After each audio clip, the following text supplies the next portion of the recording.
What if the thing you've been running from your entire life isn't your enemy, but your teacher? Right now, someone watching this is tired. Not tired from work, not tired from people, but tired in the soul. You've tried to be strong. You've tried to stay positive. You've tried to push through. Here's the truth most people never tell you. Suffering doesn't end when life gets easier. It ends when you change how you meet life. You might not escape pain, but you will learn how to stop being destroyed by it. The first reason you're suffering is because you believe suffering shouldn't exist. From a young age, we're taught that happiness is the goal. That pain means something went wrong. That struggle is failure. But look closely at life. Every meaningful transformation, growth, strength, wisdom, compassion, was born through discomfort. Suffering becomes unbearable when you say, "This shouldn't be happening to me." The moment you replace that with, "This is happening. Now what is it asking of me?" you take back your power. Pain is unavoidable, but suffering is pain plus resistance. You don't suffer because you feel pain. Think about how much energy you waste replaying the past, rewriting conversations, regretting choices, punishing yourself for things you can't undo. The past is a place you can visit, but not live in. And every time you stay there, you reopen wounds that were already healing. Ending suffering begins with this radical act, letting the past be finished. Not forgiven, not justified. Finished. You are not who you were. And you don't need to bleed for lessons you already learned. What if the voice hurting you the most is your own? Pay attention to how you talk to yourself in silence. Would you speak to someone you love the way you speak to yourself? Suffering grows when self-criticism becomes constant, when every mistake becomes proof you're not enough. But hear this clearly. You don't heal by hating yourself into becoming better. You heal by understanding yourself into becoming stronger.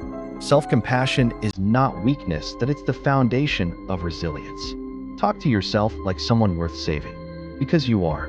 Pain feels heavier when it feels meaningless. When you know why you're enduring something, the weight becomes carryable. You don't need to know your entire life mission. You just need a reason to get through today. Someone needs you, something needs you, even if that something is just the future version of yourself. You weren't meant to carry everything alone.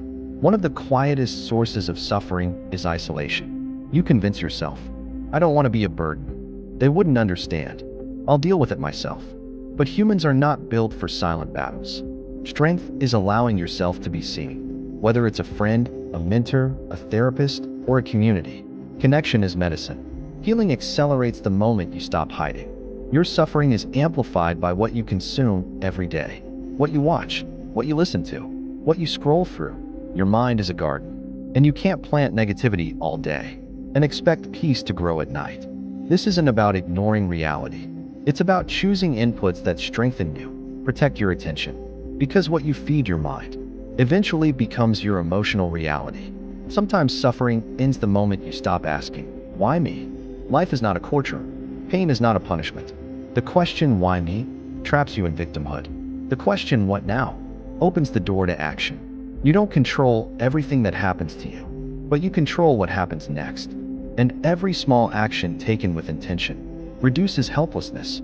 Movement creates momentum. Momentum creates hope. You are not broken. You are becoming. Some seasons are meant to strip you, not to destroy you, but to reveal what truly matters. The version of you who survives this will be wiser, deeper, and more compassionate. One day, you'll look back and realize this pain gave you a voice, a strength, and a depth you never had before.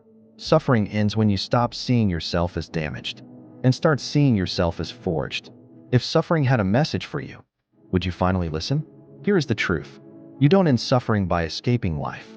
You end it by fully showing up to it, by accepting what is. By choosing growth over bitterness, by giving meaning to pain, by staying one more day, one more step. And if no one has told you this lately, your presence matters. Your story isn't over, and this chapter is not the end. If this message reached you, it reached you for a reason. Subscribe for more. Stay, grow, and keep going.